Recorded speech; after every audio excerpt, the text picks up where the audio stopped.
श्री गणेशाय नमः. श्री सरस्वत्यै नमः. श्रीमत्सद्गुरु चरणारविन्दाभ्यां नमः. श्रीमत्कुलदेवतायै नमः. वक्रतुण्ड महाकाय सूर्यकोटिसमप्रभ निर्विघ्नं कुरु मे देव सर्वकार्येषु सर्वदा. गुरुर्ब्रह्मा गुरुर्विष्णु गुरुर्देवो महेश्वरा. गुरुः साक्षात् परब्रह्म तस्मै श्री गुरवे नमः. या कुन्देन्दुतुषारहारधवला या शुभ्रवस्त्रावृता या वीणावरदण्डमण्डितकरा या श्वेतपद्मासना या ब्रह्माच्युतशङ्कर प्रभृतिभिर्देवैः सदा वन्दिता. सा मां पातु सरस्वती भगवती निःशेषजाड्यापहा. यो विश्वं विदधाति पाति सततं संहारयत्यञ्जसा. सृष्ट्वा दिव्यमहौषधीं च विविधां दूरीकरोत्यामयान्. बिभ्राणोऽञ्जलिना चकास्ति भुवने पीयूषपूर्णं घटं. तं धन्वन्तरिरूपमीशममलं वन्दामहे श्रेयसे. वन्दामहे श्रेयसे. जय जय धन्वन्तरये नमः.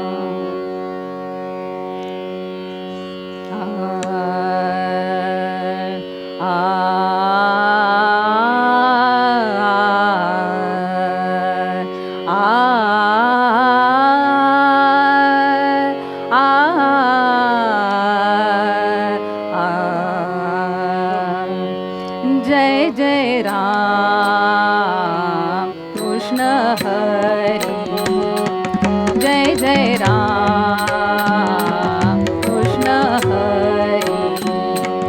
जय जय राम कृष्ण हरि. जय जय राम कृष्ण हरि.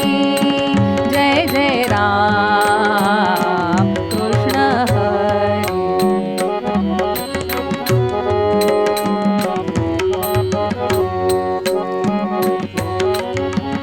गोवर्धनधर गोपालनरत. गोवर्धनधर गोपालनरत. गोकुलसङ्कटहारी.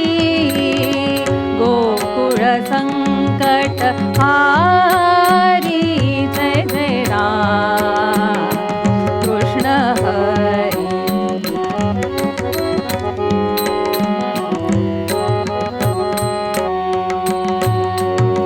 नवनीरदसम नवनीत प्रिय.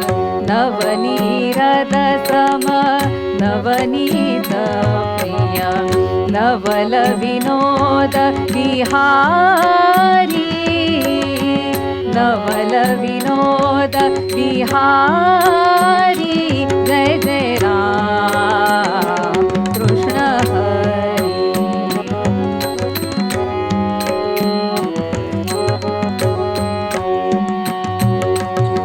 शरणागत दीना. शरणागत दीना चरणिनी करुणादृष्टि निहारी. राजा राम करुणादृष्टि निहारी. जय जय राम कृष्ण हरि. जय जय राम कृष्ण हरि. जय जय राम. जय जय राम जय जय राम कृष्ण हरी सद्गुरुराया कीर्तनी ये सद्गुरुराया ये सद्गुरुराया कीर्तनी ये सद्गुरुराया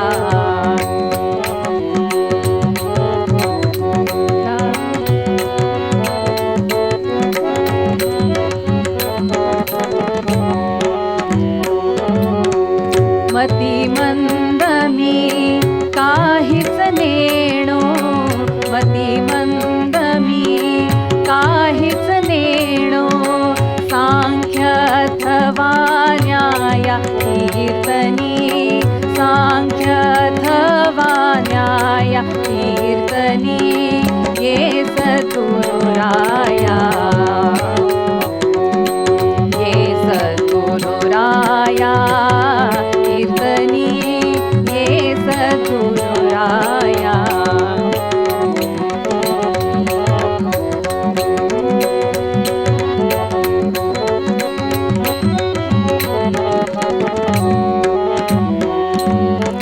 ही नदी न परी मनास वाटे ही नदी न परी मनास वाटे इच्छा तव गुण गाया कीर्तनी इच्छा तव गुण गाया कीर्तनी ये सद्गुरुराया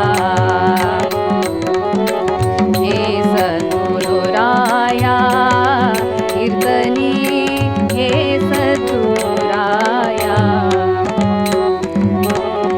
एका विनवी जनार्दना ते एका विनवी जनार्दना ते एका विनवी जनार्दना ते एका विनवी जनार्दना ते निरंजनी चाराया कीर्तनी निरंजनी चाराया कीर्तनी ये सद्गुरुराया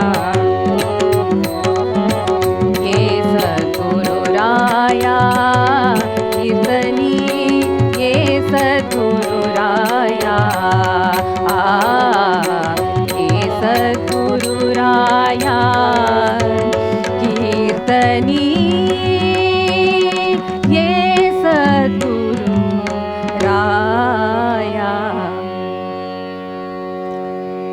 राम राम राम राम राजा राम राम राम राम राम राम राम राम राम राजा राम राम राम राम राम सीताराम राम राम राजा राम सीताराम राम राम राजा राम सीताराम राम राम राम राम राजा राम बोला पुंडलिक वरदा हरी विठ्ठल श्री ज्ञानदेव तुकाराम पंढरीनाथ महाराज की जय राजाधिराज रामचंद्र भगवान की जय महारुद्र हनुमान की जय देवर्षि नारद स्वामी महाराज की जय आर्य सनातन वैदिक हिंदू धर्म की जय जय जय रघुवीर समर्थ मंगलमूर्ती मोरया सद्गुरुनाथ महाराज की जय। नमस्कार. जुन्या विद्वान कीर्तनकारांच्या कीर्तनाच्या आनंदासह नवीन अनेकांना या कीर्तनाचं व्यासपीठ उपलब्ध करून देणारा एकमेव यूट्यूब चॅनल कीर्तन विश्व. या कीर्तन विश्वचा प्रकल्प 12 वर्ष चालणार आहे. पैकी 5 वर्ष पूर्ण झाली आहेत.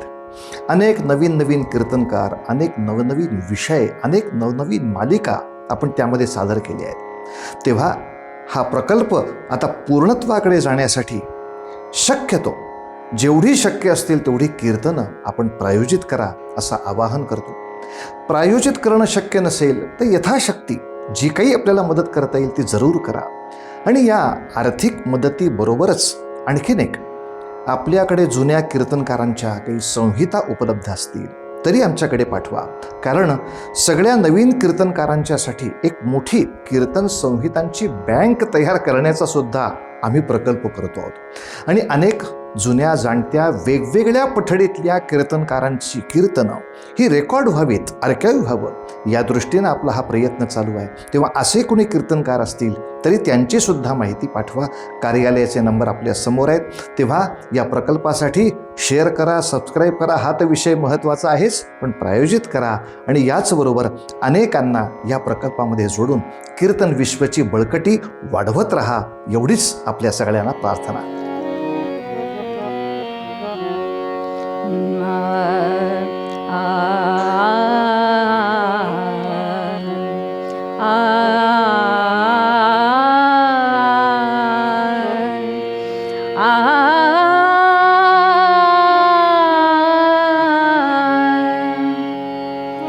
त्रिगुणात्मक ही सृष्टी नटली, त्रिगुणात्मक ही सृष्टी नटली, विविध रंग रूपांची,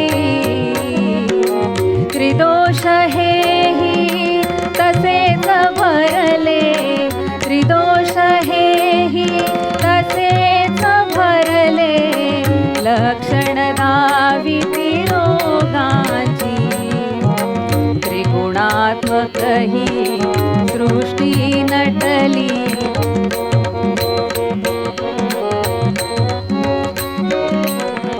अनेक रोग नाना लक्षणे सांगती आयुर्वेदात,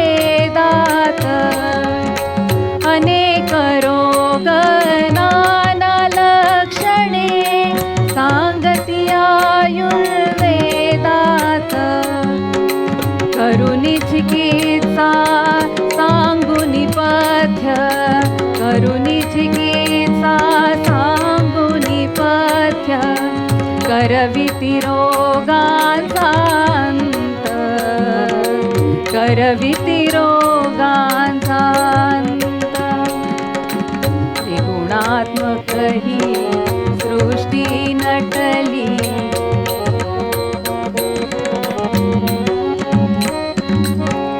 महान आयुर्वेद भास्कर देतिया जीवनी प्रकाश, महान आयुर्वेद भास्कर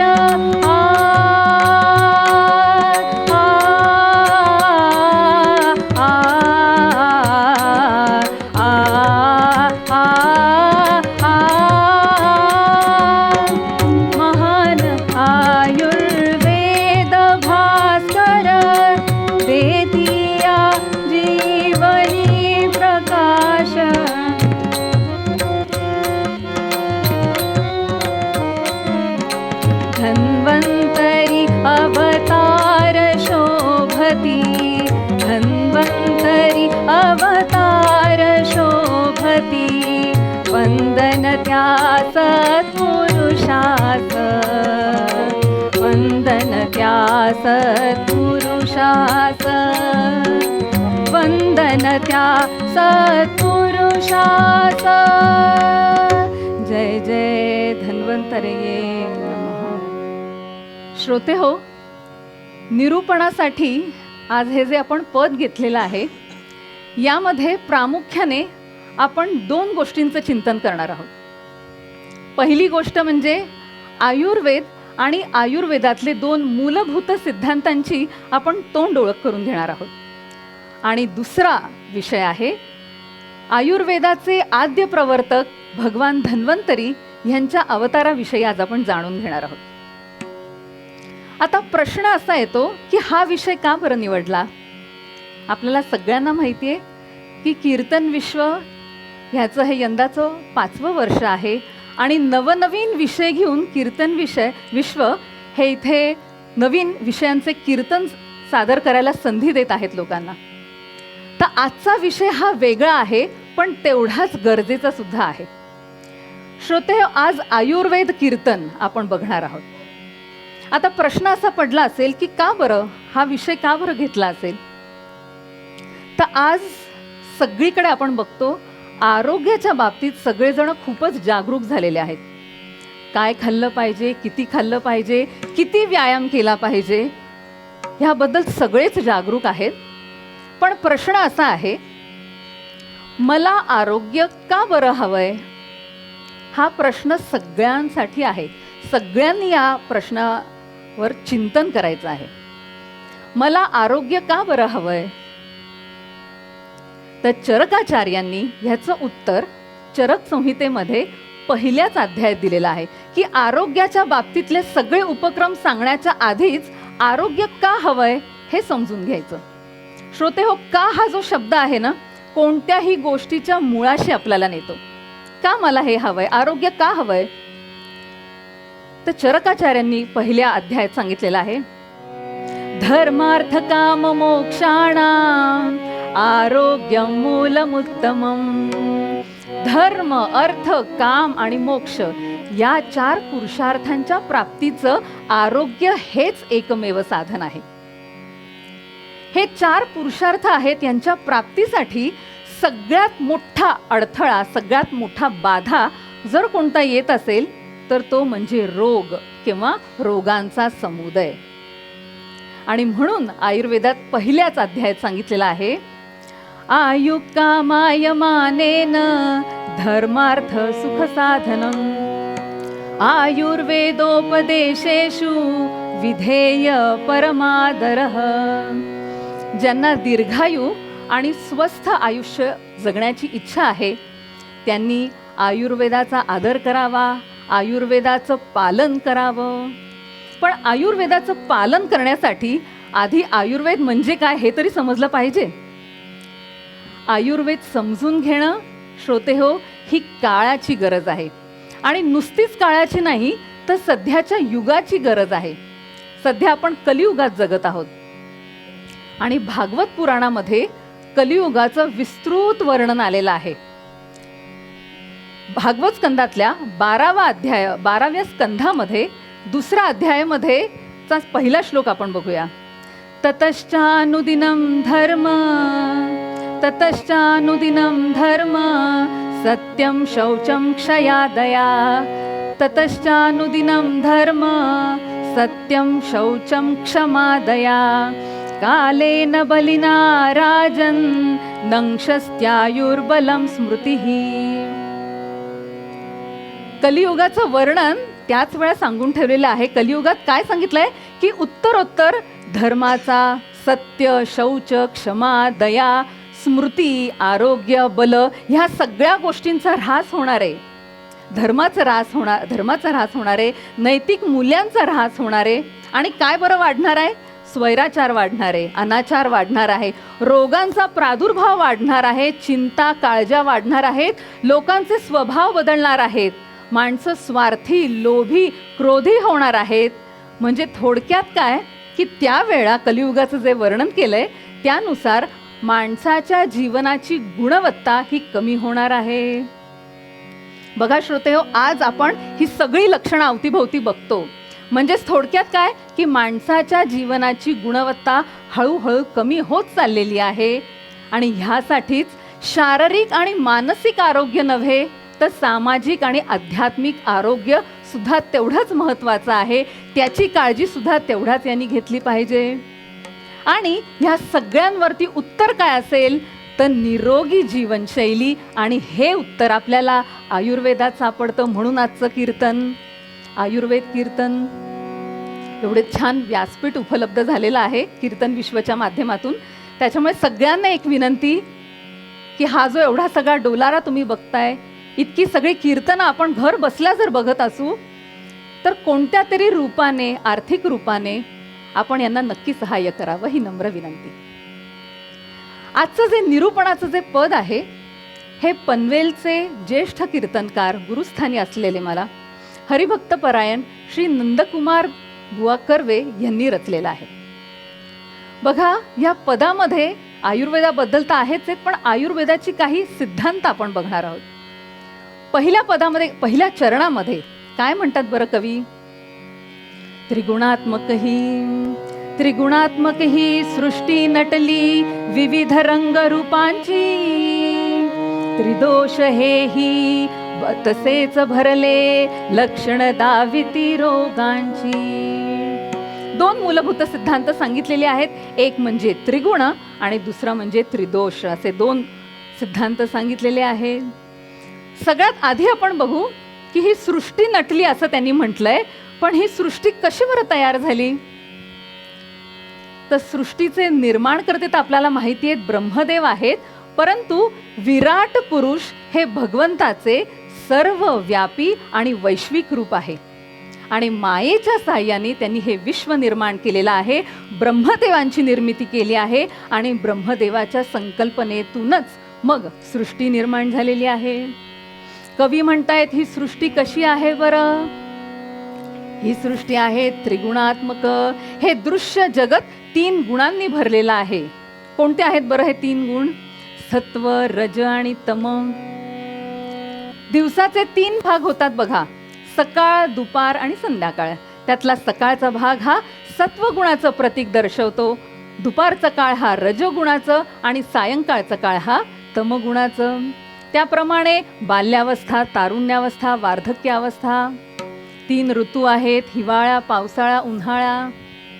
हे सगळे त्रिगुणांचंच प्रतीक आहे. एवढंच नव्हे तर वैज्ञानिकांनी अणुचं विच्छेदन करून त्यामध्ये जे 3 तत्व त्यांना सापडली आहेत, ही 3 तत्व सुद्धा त्रिगुणांचंच प्रतिनिधित्व करताना दिसतात.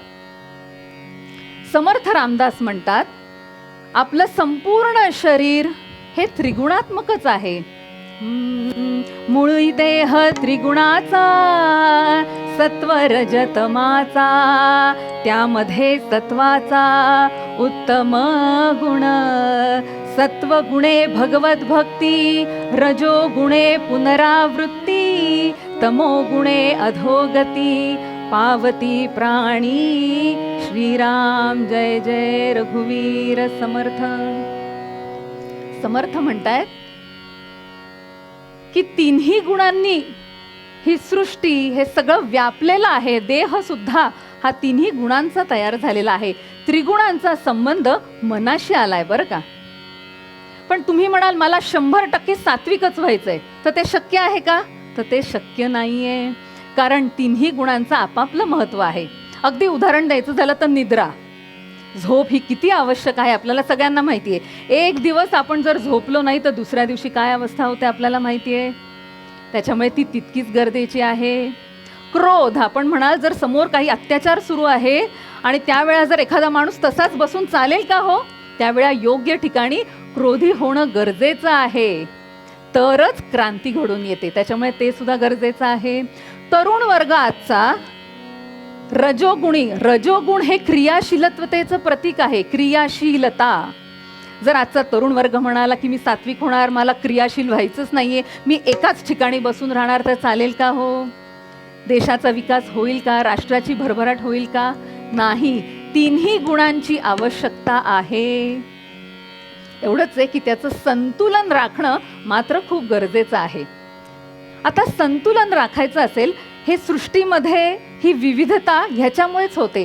सत्व रजतम कमी अधिक प्रमाणात असतातच आणि त्यामुळेच ही विविधता आढळून येते. आणि प्रत्येक माणूस जो आहे त्याचा स्वभाव भिन्न आहे, त्याची प्रकृती भिन्न आहे. आपण म्हणतो पिंडे पिंडे मतिर्भिन्नाः.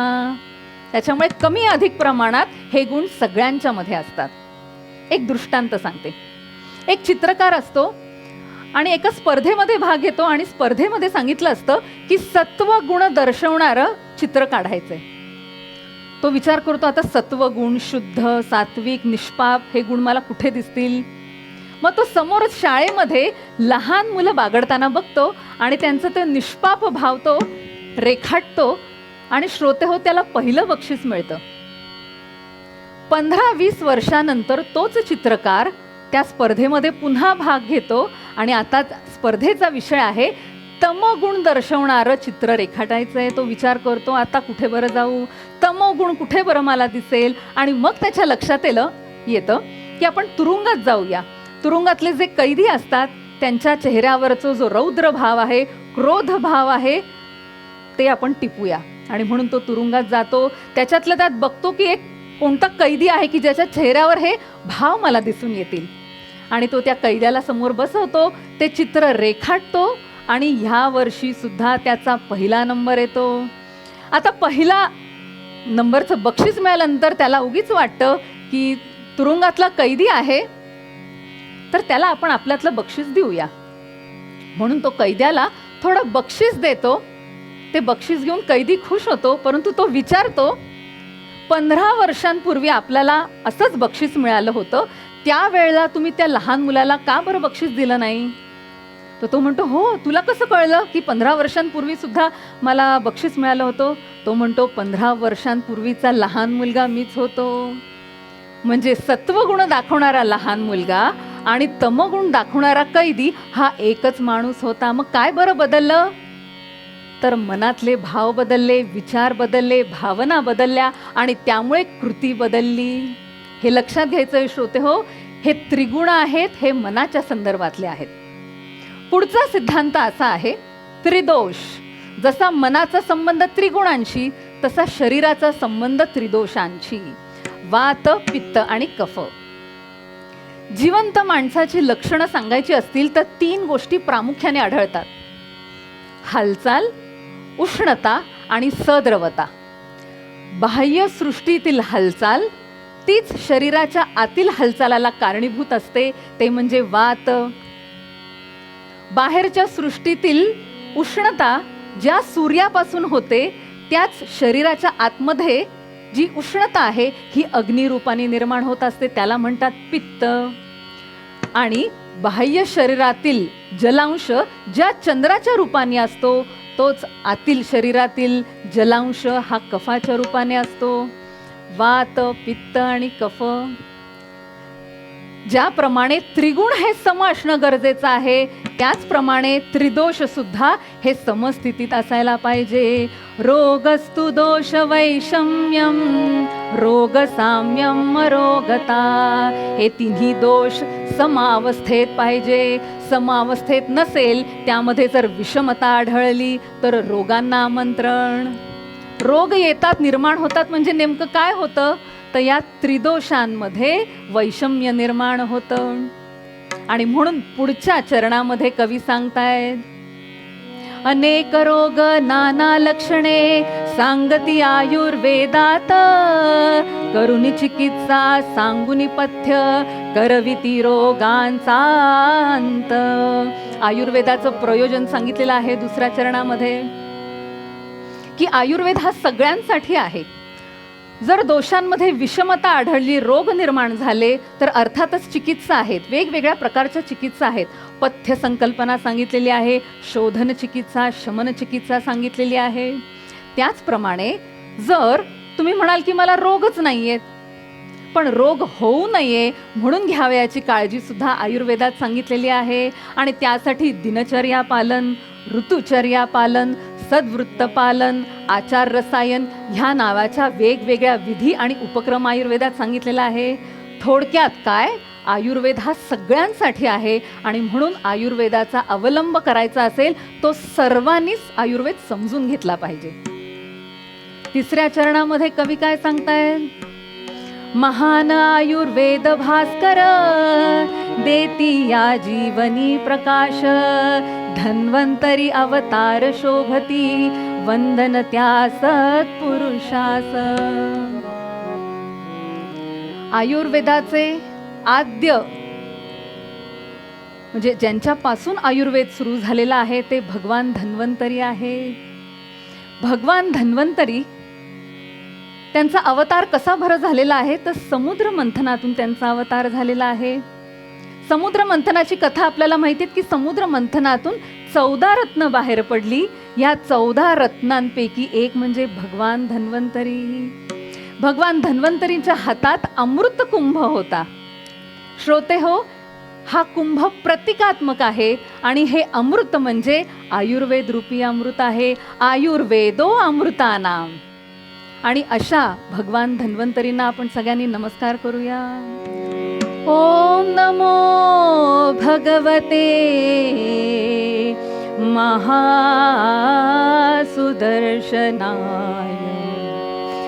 वासुदेवाय धन्वन्तरये अमृतकलशहस्ताय सर्वभयविनाशाय सर्वरोगनिवारणाय त्रिलोकपथाय त्रिलोकनाथाय श्रीमहाविष्णु स्वरूपं श्रीधन्वन्तरे स्वरूपं श्री औषधचक्र नारायणाय नमः नारायणाय नमः नारायणाय नमः. असं हे भगवान धन्वंतरी हातात अमृत कुंभ घेऊन आलेले आहेत, म्हणजे आयुर्वेदच हातात घेऊन आलेले आहेत. आयुर्वेदो अमृतानाम. हे आयुर्वेद कसं आहे तर अमृत रूपी आहे. हे अमृत म्हणजे काय? जे मृत नाही ते अमृत, ते अमर आहे. आयुर्वेद शास्त्र कसं आहे तर हे शास्त्र शाश्वत शास्त्र आहे. हे शास्त्र कालातीत आहे, देशातीत आहे. सर्वजन हिताय सर्वजन हिताय सर्व कल्याणकारी असं आहे. आणि म्हणून असा शास्त्राचा आपण अवलंब करायचा आहे. श्रोते हो, इकडे एक गोष्ट आवर्जून सांगावीशी वाटते की आयुर्वेद ही फक्त चिकित्सा शास्त्र नव्हे, हे जीवन जगण्याचं शास्त्र आहे. जीवन कसं बरं जगावं, जीवन जगण्याचं रहस्य आणि त्या रहस्यामध्ये आरोग्याचं रहस्य दडलेलं आहे. असं हे शाश्वत शास्त्र आहे. हे शास्त्र भगवान धन्वंतरीने आपल्या सगळ्यांसाठीच आणलेलं आहे. मानव जातीसाठी समजतं हे भगवान धन्वंतरींनी निर्माण केलेलं आहे. हे शास्त्र मानव निर्मित नाही, हे आपण सगळ्यांनी आवर्जून लक्षात ठेवूया. हे याचं सगळ्यात मुख्य वैशिष्ट्य आहे. आणि समुद्र मंथनातून जेव्हा धन्वंतरी बाहेर अवतीर्ण झाले तो दिवस म्हणजे धनत्रयोदशीचा. म्हणजे धनत्रयोदशीचा धन हा धन्वंतरी या नावाशी निगडित आहे. हा पैसा संपत्ती याच्याशी निगडित नाही. स्वास्थ्य रूपी धन, शांती रूपी धन, सदाचार रूपी धन दाखवणारे भगवान धन्वंतरी. आणि तो दिवस म्हणजे धनत्रयोदशीचा दिवस. आणि म्हणून त्या दिवशी धन्वंतरी जयंती साजरी केली जाते. 2016ला भारत सरकारच्या आयुष मंत्रालयाने धन्वंतरी जयंती हा दिवस राष्ट्रीय आयुर्वेद दिन म्हणून घोषित करण्यात आलेला आहे. तर हे जे स्वास्थ्यरूपी धन आहे, हे स्वास्थ्यरूपी धन दैनंदिन आयुष्यात आपण सगळेजण उपभोगत असतो. सगळ्यांकडे हे स्वास्थ्यरूपी धन आहे, परंतु त्याची जाणीव मात्र कोणाकडे नाही आहे. आपण ते जाणत नाही. परंतु परमपूज्य पांडुरंग शास्त्री आठवले यांनी एक भावगीतातून सुंदरपणे हे धन आपल्याला सांगितलेलं आहे. श्रद्धेने बुद्धीने समजून घे, श्रद्धेने बुद्धीने समजून घे, समजून घे, आतील प्रभु स्पर्श जाणून घे.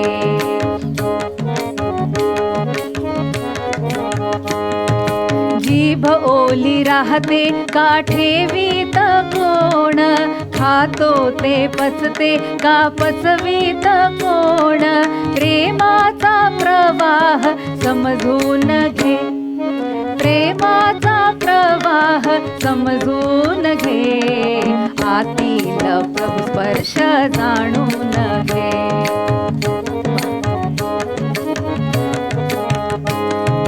झोप दिली कोणी अंजागवित कोण, भूक देऊनी सकला पोषित कोण, पुजारी कोण खरा शोधून घे, पुजारी कोण खरा शोधून घे, आतील प्रभू स्पर्श जाणून घे.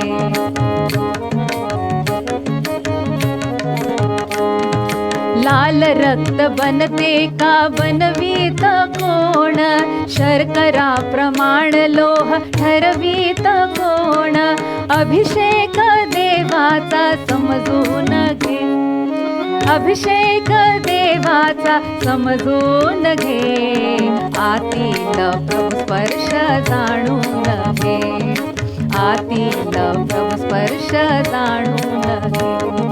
श्रद्धेने बुद्धीने समजून घे, श्रद्धेने बुद्धीने समजून घे, समजून घे, आतील प्रभू स्पर्श जाणून घे, आतील प्रभू स्पर्श जाणून घे, आतील प्रभू स्पर्श जाणून घे.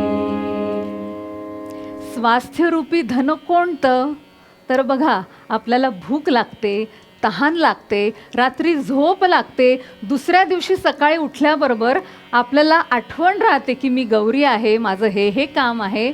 विचार करा, ही अंतःप्रेरणा ही निघून गेली की काय बरं परिस्थिती होते.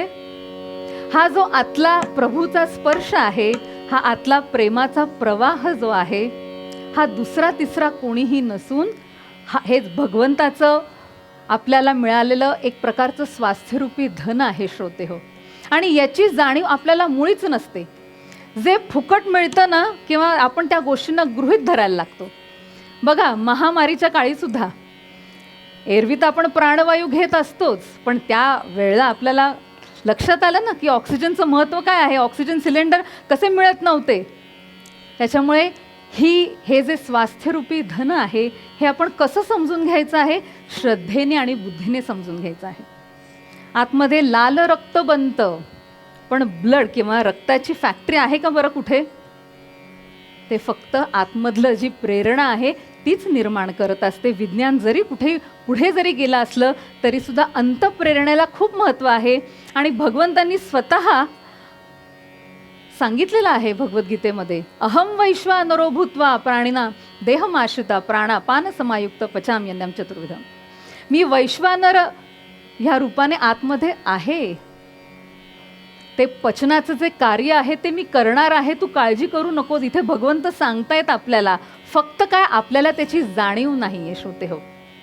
निरोगी असणं गोष्ट वेगळी आणि स्वस्थ असणं गोष्ट वेगळी.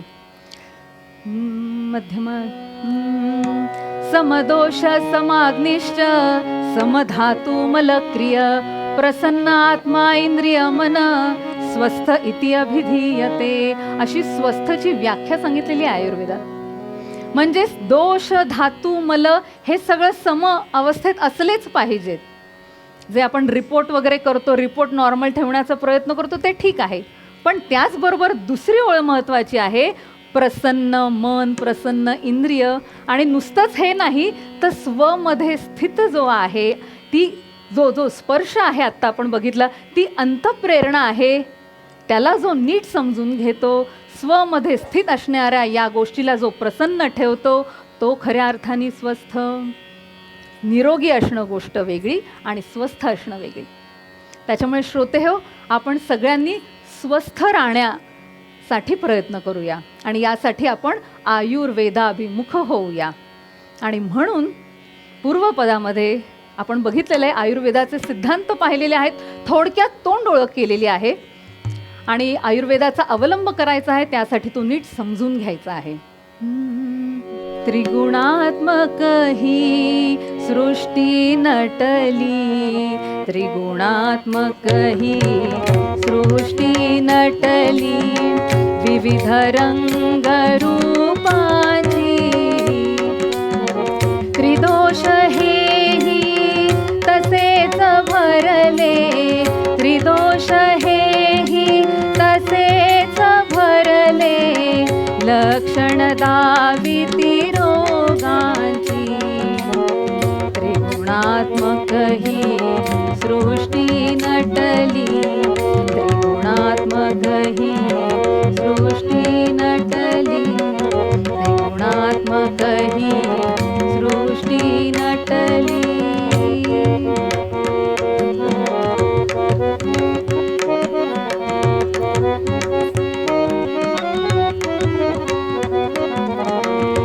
श्रोतेहो, आयुर्वेदाची ही जी परंपरा आहे ही आपल्याकडे अनेक ऋषीमुनींच्या अग्रगण्य योगदानामुळे आलेली आहे.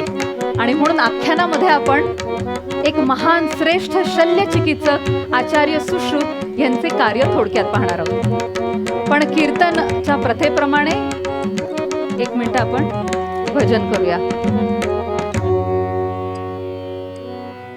जय नारायण जय नारायण, जय जय धन्वन्तरि नारायण, जय नारायण जय नारायण, जय जय धन्वन्तरि नारायण, जय नारायण जय नारायण, जय जय धन्वन्तरि नारायण, जय नारायण जय नारायण, जय जय धन्वन्तरि नारायण, जय नारायण जय नारायण, जय जय धन्वन्तरि नारायण, नारायण जय नारायण, जय जय धन्वन्तरि नारायण, जय जय धन्वन्तरये नमः.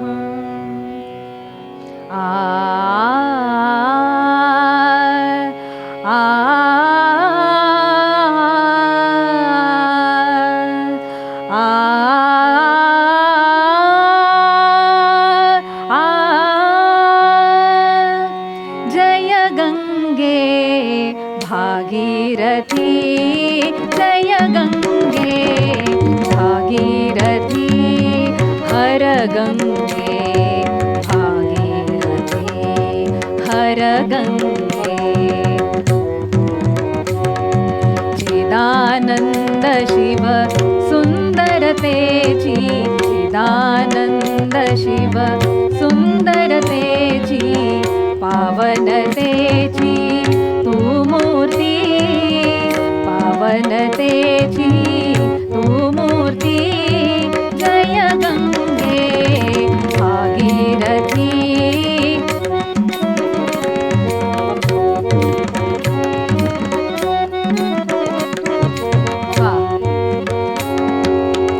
जगदाधारा तव जलधारा, जगदाधारा जगदाधारा जगदाधारा,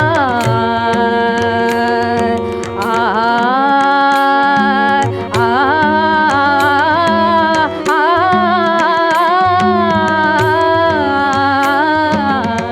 जगदाधारा तव जलधारा, अमृत मधुरा कांतिमती, अमृत मधुरा कांतिमती, अमृत मधुरा. आ आ आ आ आ आ, अमृत मधुरा कांतिमती.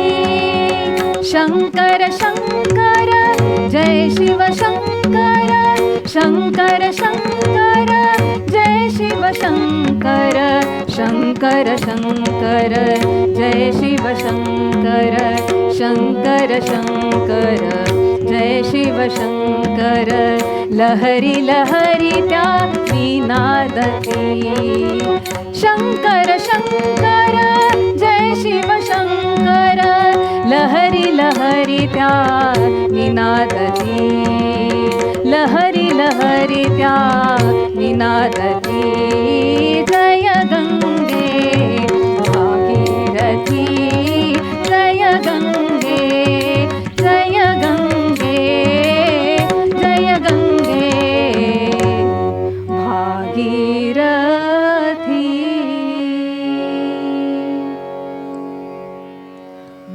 शंकरांनी जी गंगा धारण केलेली आहे ही नुसती जलरूपातली नसून ती ज्ञानगंगा आहे.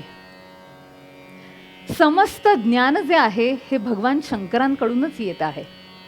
भगवान शंकर यांचा निवास 3 ठिकाणी निरंतर असतो. एक म्हणजे कैलास पर्वत, दुसरं म्हणजे स्मशानभूमी आणि तिसरं म्हणजे काशी क्षेत्र. 6व्या शतकातला आरंभीचा काळ आहे श्रोते हो. काशी क्षेत्रामध्ये जगभरातील सगळे विद्यार्थी विद्या ग्रहण करण्यासाठी खास करून काशीमध्ये येत असत, कारण ज्ञान आणि विज्ञान याचा सुरेख संगम म्हणजे हे काशी क्षेत्र आहे. त्यावेळी काशी क्षेत्रामध्ये राजा दिवोदास नावाचे राजे राज्य करत होते.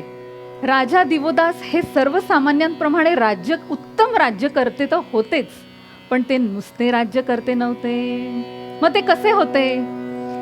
काशी नृपती तो थोर दिवोदास, प्रजाहित दक्ष वेदज्ञ खास, बुध मानिती धन्वंतरी त्यास, बुध मानिती धन्वंतरी त्यास, सुखी ठेवी तो आपुल्या प्रदेश, सुखी ठेवी तो आपुल्या प्रदेश. राजा दिवोदास हे नुसतं राज्यकर्ते नव्हते, प्रजाहित दक्ष होतेच, पण ते आयुर्वेदज्ञ होते. आयुर्वेदज्ञ होते, सर्व शास्त्रांमध्ये पारंगत होते, उत्तम विषचिकित्सक होते आणि त्याचप्रमाणे त्यांना अनेक सिद्धीसुद्धा प्राप्त होत्या. काशी क्षेत्रामध्ये त्यावेळेला त्यांनी गुरुकुल पद्धत सुरू केली होती आणि आपले अनेक शिष्य निर्माण केले होते. आणि म्हणूनच आज देखील काशी क्षेत्रामध्ये गंगेच्या काठी भगवान धन्वंतरीचं विशाल मंदिर आहे. धन्वंतरी कूप आहे तिकडे. हे त्याची साक्षच देतो की त्यावेळचे दिवोदास हे किती महान आणि श्रेष्ठ होते. राज्यकर्ते होतेच, पण ते आयुर्वेदज्ञ होते. असं म्हटलं जातं की त्याच ठिकाणी, त्याच क्षेत्रामध्ये मार्कंडेय नावाचे ऋषी होते. त्यांनी सुद्धा तिथे तप केलं होतं आणि ते दीर्घायू झाले होते. सध्याच्या काळात जे आता विश्वनाथ कॉरिडॉर जे निर्माण झालेलं आहे, त्या कॉरिडॉरच्या डाव्या बाजूला जर आपण बघितलं तर तिथे दिवोदासेश्वर महादेव म्हणून एक स्थान आहे. आणि त्या कॉरिडॉरच्याच उजव्या बाजूला अश्विनी कुमारेश्वर नावाचं एक सुंदर मंदिर आहे. अश्विनी कुमार म्हणजे हे देवतांचे वैद्य. ते दोघे जण होते म्हणून त्यांना अश्विनी कुमारौ असं म्हटलं जातं. आणि त्यांचे त्या मंदिरामध्ये 2 शिवलिंग आहेत. म्हणजे आपण जर कधी काशी क्षेत्रामध्ये गेला तर काशी विश्वेश्वराचं तर दर्शन अवश्य घ्या, पण ही जी 2 दुर्मिळ मंदिरं आहेत त्यांना देखील अवश्य भेट द्या आणि दर्शन घ्या. तर असे हे दिवोदास नावाचे राजे तिकडे होते. त्यांची कन्या, तिचं नाव होतं माधवी. माधवीसाठी ते योग्य वर शोधत होते आणि नेहमीप्रमाणे सगळ्या पित्यांना पडलेला प्रश्न की हिला सुयोग्य वर कसा बरं मिळेल, कोण असेल बरं हिचा हा वर, आपल्याला शोधलं पाहिजे. आपली मुलगी आता वयात आलेली आहे आणि ही चिंता त्यांना होती. श्रोतेहो, आज तुम्ही म्हणाल तर आज ही चिंता दोन्हीकडे असते बरं का. फक्त मुलीकडच्यांनाच चिंता नसते, तर हल्ली मुलाकडच्यांना सुद्धा चिंता असते की आपल्याला मुलगी योग्य मिळेल की नाही. असो, पण चिंता, दिवोदासांची चिंता लवकरच मिटली, कारण काशी क्षेत्रामध्ये विश्वामित्र नावाचे ऋषी राहत होते. काशी क्षेत्रे होऊन गेले, काशी क्षेत्रे होऊन गेले, विश्वामित्र ऋषीवर माधवी पत्नी असे मनोहर, माधवी पत्नी असे मनोहर.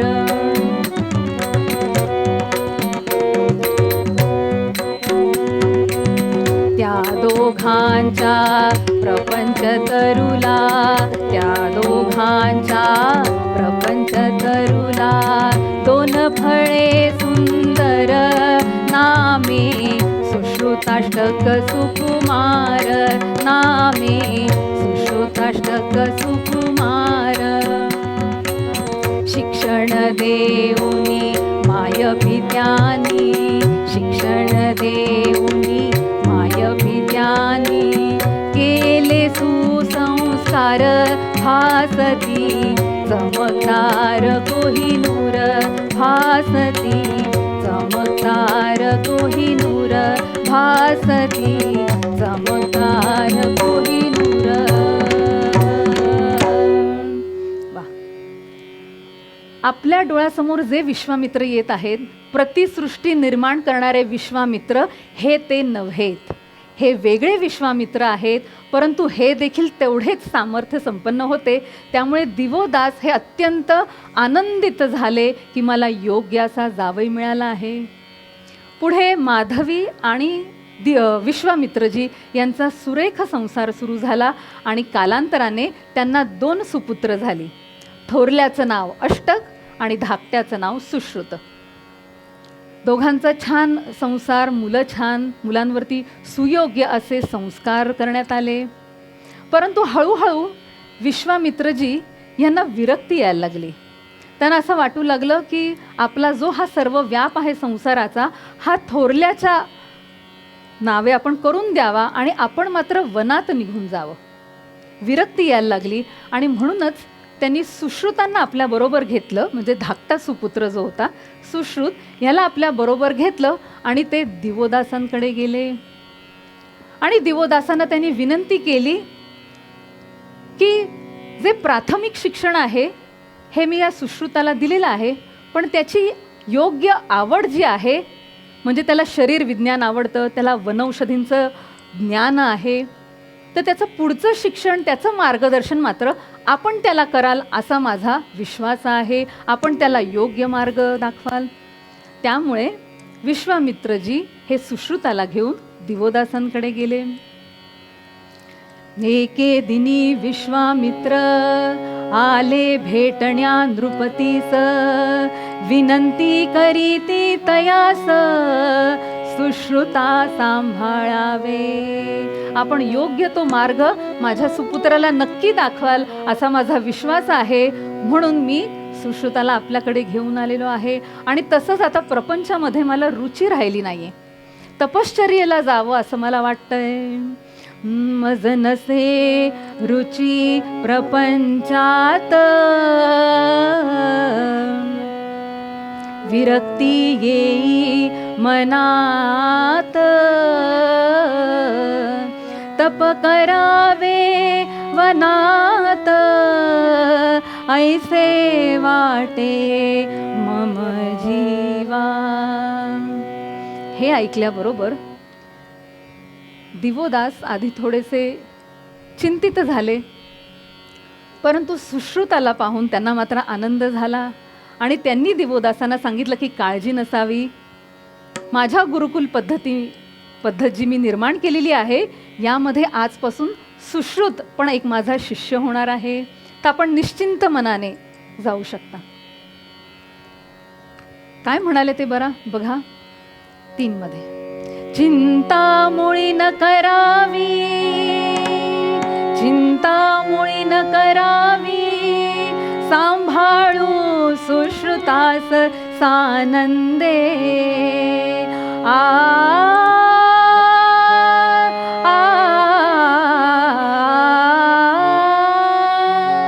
चिंता मुळी न करावी, सांभाळू सुश्रुतास सानंदे. आयुर्वेद ज्ञाने पारंगत, आयुर्वेद ज्ञाने पारंगत, करुतयास विद्यादाने. राम राम हरे हरे, राम राम राम राम सीतापते, राम राम राम राम प्रभुत्तमा, राम. सद्गुरुनाथ महाराज की जय. आपण मुळीच चिंता करू नका, आजपासून हा माझा शिष्य. आणि दिवोदासनी त्याला आपलं शिष्य करून घेतलं आणि विश्वामित्रजी निश्चिंतपणे गेले तिकडनं. आता सुश्रुताचं शिक्षण सुरू झालं. नुसतंच आयुर्वेदातलं शिक्षण नाही, तर आधी सगळ्या शास्त्रांचं त्याला शिक्षण देण्यात आलं आणि नंतर शस्त्रज्ञानाचं सुद्धा शिक्षण दिलं. वेद वेदांगाचे ज्ञान सुश्रुत करी ग्रहण, शस्त्रशास्त्रे होतसे प्रवीण, बुद्धी तेज प्रकटले. हळूहळू शास्त्रांचं अध्ययन केलं आणि नंतर शस्त्रकर्माचं सुद्धा अध्ययनाच्या त्यांनी सुरुवात केलेली आहे. मुळात त्यांना आयुर्वेदाविषयी रुची होतीच. आता आयुर्वेदाचे 8 अंग आहेत, त्याच्यापैकी एक महत्त्वाचा अंग म्हणजे शल्यतंत्र किंवा शल्यतंत्र म्हणजेच शस्त्रक्रिया, ज्याला आपण सर्जरी असं म्हणतो. आता हे जे दिवोदास राजा होते त्या काळी त्यांनी एक मोठं शल्य चिकित्सालय उभारलं होतं आणि संशोधन केंद्रसुद्धा सुरू केलं होतं त्या काळी, बरं का. 6व्या शतकातला आरंभीचा काळ आहे, ज्याला आपण आत्ताच्या भाषेत म्हणतो well established surgical hospital and research centre. हे त्या काळी त्यांनी केलं होतं. आणि याचा पुरावा म्हणाल तर काय आहे, काय पुरावा आहे?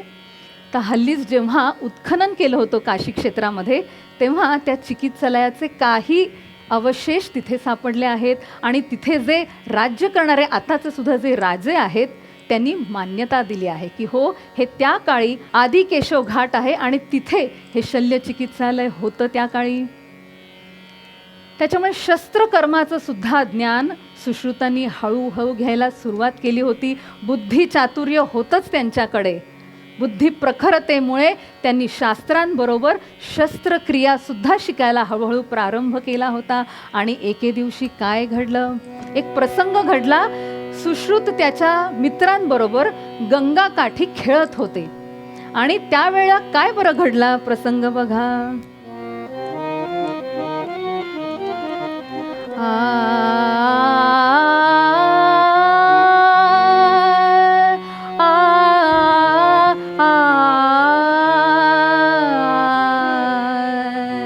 क्रीडा करता एके दिनी, क्रीडा करता एके दिनी, तुटली मित्राची हस्तकरांगुली, पाहुनी रुधिर घाबरला, विरेचक दाखवी स्वांगुली. तिथे खेळत असताना विरेचक नावाचा सुश्रुताचा मित्र तो घसरून खाली पडला आणि त्याचा हात धारधार अशा दगडावर आपटला. त्याचं बोट कापलं आणि बोटाचा तुकडा पडता पडता राहिला. बिचारं ते लेकरू रडायला लागलं, भळा भळा भळा भळा रक्त व्हायला लागलं, रडायला लागला. सगळे त्याचे मित्र पळून गेले ते रक्त बघून. त्यांनी सुश्रुताला हाक मारली की सुश्रुत, अरे हे बघ ना, हे बघ ना, काय झालं, माझं बोट तुटलं रे, आता मी काय करू, बघ माझं बोट आता तुटून गेलं. आणि जोर जोरात तो रडायला लागला. हे बघून तो विरेचकाला म्हणाला, विरेचक थांब, रडू नकोस, इथेच थांब. आणि जवळ सुश्रुत गेले. अवतीभवतीचा जो औषधी वनस्पती त्यांना माहीत, जी औषधी वनस्पती त्यांना माहीत होती ती तोडून आणली, त्याचा कल्क तयार केला, छान औषधी लेप तयार करून त्याच्या बोटाभोवती तो लेप लावला, पानांनी ती जागा वेष्टित केली आणि वेल बांधून दिली आणि त्याला म्हणाले, काळजी करू नकोस विरेचक, 3 आठवडे बोटांची कोणतीही हालचाल करू नकोस, बरं, बघ तुझं बोट जोडलं जाईल. हे ऐकून त्याचे मित्र मात्र सुश्रुतची टिंगल करू लागले, आलाय मोठा म्हणे बोट जोडणारा. मात्र 3 आठवड्यानंतर काय बरं झालं, विरेचकाला विश्वास होता तो सुश्रुतावर होता आणि म्हणूनच तो सगळ्यात आधी त्याच्याकडे गेला. 3 आठवड्यांनी विरेचक उड्या मारत मारत आनंदाने आला. किमया काय घडली, अशक्य हे शक्य कैसे घडले, मृत व्यक्ती संजीवनी, देऊनी महत् कार्य ते झाले. अरे सुश्रुत, हे बघ, हे बघ, माझं बोट पूर्वीसारखं झालं रे, तू म्हणालास ते अगदी बरोबर आहे. सुश्रुत, मला वाटतं की मोठेपणी म्हणजेच उद्याला सर्वश्रेष्ठ चिकित्सक म्हणून तूच होणार आहेस आणि हे ज्ञान तू इतरांना सुद्धा वाटणार आहेस आणि महान आचार्य होणार आहेस सुश्रुत. आणि श्रोते हो, विरेचकाचे हे बोल खरे ठरले. हळूहळू सुश्रुतांचं ज्ञान वृद्धिंगत होत गेलं. सगळ्या प्रकारचे शास्त्र शिकल्यावरती आयुर्वेदावरती तर त्यांचा पगडा होताच, पण आयुर्वेदाच्या अष्टांगापैकी शल्यतंत्र म्हणजे शस्त्रक्रियेचा त्यांनी विशेष अभ्यास केला.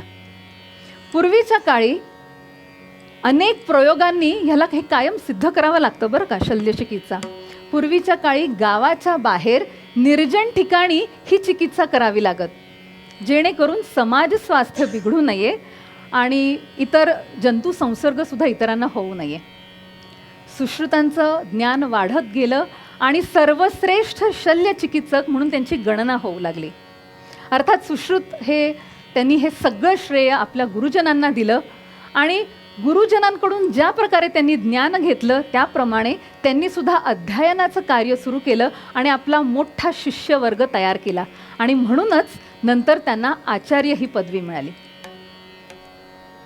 काही वर्षांनंतर सर्वश्रेष्ठ चिकित्सक म्हणून प्रसिद्ध झाल्यानंतर काशी क्षेत्रामध्ये एकदा शल्य चिकित्सकांची परिषद भरण्यात आली. 7 दिवसांची ही परिषद होती आणि अनेक विद्वान जन तिथे आले होते. सगळ्यांना उत्सुकता होती ते सुश्रुत कसे आहेत, दिवोदासांचे परम शिष्य सुश्रुत हे कसे आहेत, हे दिसायला कसे आहेत, हे बोलतात कसे, हे बघण्यासाठी खास काही जण आले होते. सगळे श्रेष्ठ शल्यचिकित्सक एकत्र जमले होते. 7 दिवसांची ही परिषद होती आणि दिवोदास हे अध्यक्ष म्हणून बसले. भागीरथीच्या काठावरती भव्य मंडप बांधला अति, विविध माला पुष्प शोभती, पौरजनांना निमंत्रणे जाती, पौरजनांना निमंत्रणे जाती. भीषक संमेलन ते भरले, भीषक संमेलन ते भरले, दूरवर्णी वैद्यक आले. 7 दिवस ही चर्चा चाले, 7 दिवस ही चर्चा चाले. दिवोदास अध्यक्ष बैसले, दिवोदास अध्यक्ष बैसले, दिवोदास अध्यक्ष बैसले. याचा उद्देश काय होता या परिषदाचा, की अनेक विद्वान जन जमले होते. त्या निमित्ताने एकमेकांचा परिचय व्हावा, विचारांचं आदान प्रदान व्हावं, शोध निबंधांचं वाचन व्हावं. शोध निबंध म्हणजे रिसर्च पेपर ज्याला आपण म्हणतो, त्या निमित्ताने रिसर्च पेपर सुद्धा वाचन व्हावं. एकमेकांनी एकमेकांचं ज्ञानाचं कौतुक करावं आणि ते ज्ञान अर्जन करावं, या हेतूने ही परिषद भरवली होती. चर्चा परिसंवाद रंगले, चर्चा परिसंवाद रंगले. विविध प्रश्न उत्तर मिळे, विविध प्रश्न उत्तर मिळे. शंका निरसन समस्त झाले, शंका निरसन समस्त झाले, शंका निरसन समस्त झाले, शंका निरसन समस्त झाले. हे सगळं झाल्यानंतर आला 7वा दिवस. 7वा दिवस हा खूप महत्त्वाचा होता, कारण 7व्या दिवशी प्रश्नोत्तरीचं सत्र होतं. सगळे विद्वान जन सुश्रुतांना प्रश्न विचारणार होते आणि इतर जे विद्वत जन आले होते त्यांना बघायचं होतं की सुश्रुत हे कसं प्रश्नांची उत्तरं देत आहेत. आणि त्याप्रमाणे प्रश्नोत्तरीचं सत्र सुरू झालेलं आहे. पहिला प्रश्न विचारण्यात आला, हाडे सांधण्यासाठी औषधी वनस्पतींचा उपयोग किती, ते आम्हाला सविस्तरपणे सांगावे. शल्यचिकित्सक सर्जन होते ते. हाडं तुटतात, ज्याला आपण हल्ली फ्रॅक्चर म्हणतो, तर ते सांधण्यासाठी काय बरं वनस्पती औषधांचा उपयोग होतो, कसा बरं त्याचा वापर करायचा, हा प्रश्न विचारला आहे. श्रोते हो, इथे लक्षात घ्यायचा आहे, हा काळ कुठला आहे, 6व्या शतकाच्या आरंभीचा काळ आहे. त्यावेळेला यंत्र साधनं एक्सरे वगैरे काही नव्हतं. मग अशा वेळा औषधी वनस्पतींचा उपयोग कसा होतो असा प्रश्न विचारण्यात आला. सुश्रुतांचं उत्तर ऐकण्यासारखं आहे. सुश्रुत म्हणाले, पंचमहाभूतात्मक हे जे शरीर आहे हेच हाडं सांधण्याचं काम करत असतं आणि औषधी वनस्पती हे सहाय्यभूत ठरतात. परंतु मुख्य काम कोण करतं, तर हे शरीरच करतं. हे शरीर स्वतः आपोआप सांधण्याचं काम करतं. हे ऐकल्यावर सगळेजण चाट पडले. असं कसं काय म्हणतात. परंतु कालांतरांनी सुश्रुतांनी हे प्रयोगांनी सिद्ध केलेलं आहे. दुसरा प्रश्न विचारण्यात आला, शवविच्छेदन करताना कसा क्रम असावा ते आम्हाला सविस्तर सांगावे. आता शस्त्रक्रिया करायची असेल तर शल्यचिकित्सक जे असतात त्यांना शरीर रचनेचं ज्ञान असणं फार गरजेचं आहे आणि त्यासाठी शवविच्छेदन करावं लागतं.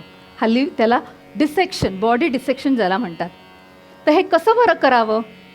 सुश्रुतांनी सुंदर आणि सविस्तर प्रक्रिया सांगितलेली आहे की शव व्यवस्थित बांधून घ्यावे आणि ते वाहत्या पाण्यात सोडून द्यावे. वाहत्या पाण्यात सोडल्यानंतर कालांतराने त्याच्यावरची त्वचा निघून जाते आणि मग अंतःपरीक्षण करायला सोपं जातं. ही त्या काळीची पद्धत होती. शरीर रचना शिकायचं असेल तर ही पद्धत होती. हे ऐकल्याबरोबर सगळेजण चाट पडले, टाळ्यांचा कडकडाट झाला आणि जे विद्वज्जन आले होते, सुश्रुतांची विद्वत्ता पारखण्यासाठी आले होते, ते आता त्यांची विद्वत्ता गळून पडली आणि ते स्वतः जिज्ञासू श्रोता झाले.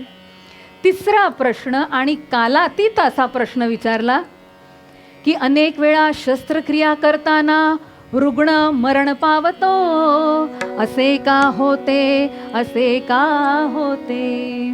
शस्त्रक्रिया करत असताना रुग्ण मरण पावतात, का बरं असं होत असावं? सुश्रुतांनी सांगितली, वापरायची जी उपकरणं आहेत ही अतिस्वच्छ आणि निर्जंतुक असायला हवी. अग्नीने तापवून ती निर्जंतुक करायला हवी, ज्याला हल्लीच्या काळामध्ये स्टेरलायझेशन किंवा ऑटोक्लेविंग असं म्हणतात. हे करणं अतिशय महत्त्वाचं काम आहे. हे जर केलं नाही तर रुग्ण दगावू शकतो. आणि त्याच वेळा त्यांनी निर्जंतुकीकरणाचे अनेक विधी सांगितले. शस्त्रकर्मासाठी उपयुक्त असलेले जे शस्त्र आहे त्याचे 120 प्रकार सुश्रुतांनी सांगितले. वापरायचे अनेक विधी सांगितले. त्यावेळी अनेक विधींपैकी एक विधी आत्ता सांगते ज्याचा वापर आजसुद्धा केला जातो, तो म्हणजे जलौका विधी. जलौका म्हणजे जळू, लीच ज्याला म्हणतात. जळू हे खंडित जंत आहे आणि त्याचा वापर दूषित रक्त शोषून घेण्यासाठी केला जातो. पंचकर्मामध्ये, रक्तमोक्षणामध्ये आज देखील जलौका विधी वापरली जाते. याचा शोध कोणी लावला तर सुश्रुतांनी लावला. आणि हे सगळं ऐकल्याबरोबर सगळेजण खुश झाले, टाळ्यांचा कडकडाट झाला आणि सुश्रुतांनी पुन्हा एकदा आपलं आचार्यत्व सिद्ध केले. शास्त्राचं श्रेष्ठत्व आणि आचार्यत्व पुन्हा सिद्ध केलं.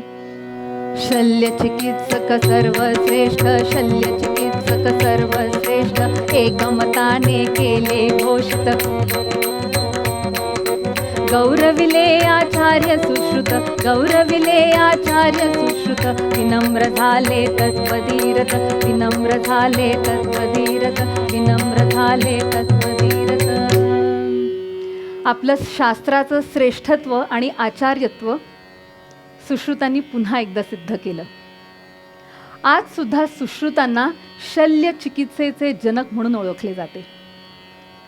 नाकाची जी प्लास्टिक सर्जरी, ज्याला रायनोप्लास्टी म्हणतात, आणि प्लास्टिक सर्जरीचे जे काही तंत्र असेल हे सगळ्यात आधी सुश्रुतांनी वर्णन केलेलं आहे. त्याचबरोबर सुश्रुत संहिता नामक ग्रंथ त्यांनी लिहिला, ज्यामध्ये सगळे विषय आलेले आहेत. शस्त्रक्रियाचे विषय आलेलेच आहेत, उपकरणांचे विषय आलेले आहेत, त्याबरोबरच स्त्रीरोग, बालरोग, मानसरोग ह्या सगळ्यांची माहिती आपल्याला सुश्रुत संहितेत मिळते. आणि खरोखरच नुसतं आयुर्वेदातच नाही तर संपूर्ण वैद्यकीय क्षेत्रातच सुश्रुतांनी महान कार्य केलं आहे आणि म्हणूनच ते जगन्मान्य झाले. जगन्मान्य झाले सुश्रुत, जगन्मान्य झाले सुश्रुत, जगन्मान्य झाले सुश्रुत.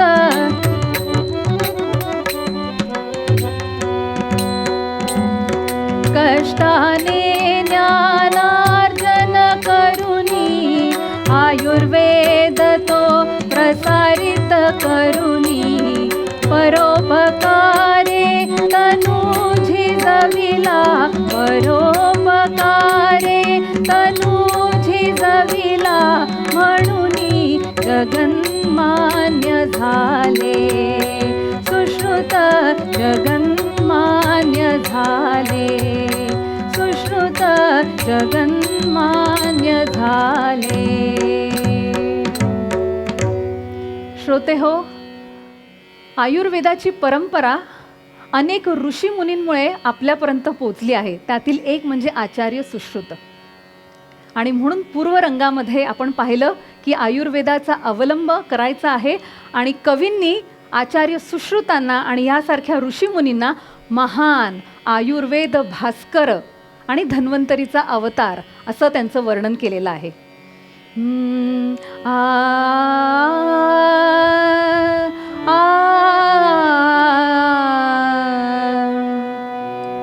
त्रिगुणात्मक ही सृष्टी नटली, त्रिगुणात्मक ही सृष्टी नटली, विविध रंग रूपांची. त्रिदोष हेही तसेच भरले, लक्षण दाविती रोगांची. महान आयुर्वेद भास्कर देतिया जीवनी प्रकाश, धन्वंतरी अवतार शोभती, धन्वंतरी अवतार शोभती. वंदन त्या सत्पुरुषास, वंदन त्या सत्पुरुषास, वंदन त्या सत्पुरुषास. झालेली ही सेवा ही धन्वंतरीच्या चरणी अर्पण करते आणि इथे उपस्थित असलेल्या सगळ्यांना नमस्कार करते. हेची दान देगा देवा तुझा विसरन भावा, विसरन भावा तुझा विसरन भावा. गुण गाईन आवडी हेची माझी सर्व जोडी, माझी सर्व जोडी हेची माझी सर्व जोडी. न लगे मुक्ती धन संपदा, संत संग दे सदा, संत संग दे सदा. तुका म्हणे गर्भवासी सुखे घालावे, आम्हासी सुखे घालावे, आम्हासी सुखे घालावे, आम्हासी. गुण गाईन आवडी हेची माझी सर्व जोडी, माझी सर्व जोडी हेची माझी सर्व जोडी. हे कीर्तन आपल्याला कसं वाटलं? आपला अभिप्राय जरूर कळवा. हे कीर्तन लाईक करा, शेअर करा. अधिकाधिक लोकांपर्यंत ही कीर्तनाची परंपरा पोहोचण्यासाठी आम्हाला सहकार्य करा. कीर्तन विश्व हे यूट्यूब चॅनल गेली 4 वर्ष अव्याहतपणे सुरू आहे. आपल्या सर्वांच्या मदतीनं, सहकार्यानं कीर्तन विश्व यूट्यूब चॅनल अधिकाधिक लोकांपर्यंत पोहोचत आहे, लोकप्रिय होत आहे. मी आपल्या सगळ्यांना विनंती करतो की आपल्या क्षमतेप्रमाणे आपण प्रत्येकानं किमान एक तरी कीर्तन प्रायोजित करा. 61 साजरी करत असताना, 75 साजरी करत असताना, घरात नवीन बाळाचा जन्म झालाय, बारसं झालंय, कुठल्या तरी निमित्तानं कुलदेवताचे आशीर्वाद आपल्याला प्राप्त व्हावे, अशा वेगवेगळ्या निमित्तानं एक तरी कीर्तन प्रायोजित करा आणि या कीर्तन विश्व प्रकल्पाला सहकार्य करा. हे एक ईश्वरी कार्य आहे. आपण सगळ्यांनी याच्यामध्ये सहभागी व्हावं आणि या परंपरेचं जतन करावं, संरक्षण करावं आणि संवर्धन करावं अशी मी आपल्या सगळ्यांना विनम्र प्रार्थना घेतो.